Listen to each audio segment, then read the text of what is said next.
তা শোনা যাচ্ছে কি বলছে বলছে নাকি ভারতীয়ই হতে পারলো না। আরে একটা কথা জানি জিজ্ঞেস করেছেন, আমি কালকে দেখলাম ওই আমার এক আইনজীবী বন্ধু বলছিলেন এরা নাকি ভারতীয়ই হতে পারলো না।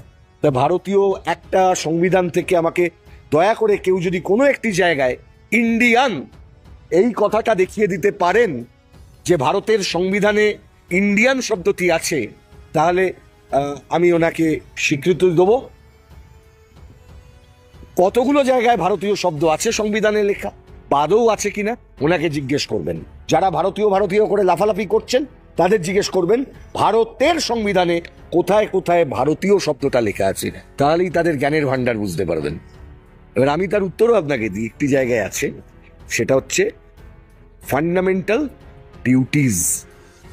এইখানে আপনি নেশন শব্দটি পাবেন। ইন্ডিয়াননেস, সংবিধান বর্ণিত ইন্ডিয়াননেস, সংবিধানের মধ্যে দিয়ে ইন্ডিয়ান ধারণা, হু ইজ ইন্ডিয়ান, এই জায়গাটা এসেছে। ভারত তৈরি হয়েছিল সংবিধানের টেরিটরিটার মধ্যে, এটা মাথায় রাখবেন। সংবিধানের মধ্যে টেরিটরিটা আছে। সংবিধানকে বলা হয় the political document of the nation. সংবিধান একটা নেশন তৈরি করতে চেয়েছে, নেশনের জন্য সংবিধান তৈরি হয়নি।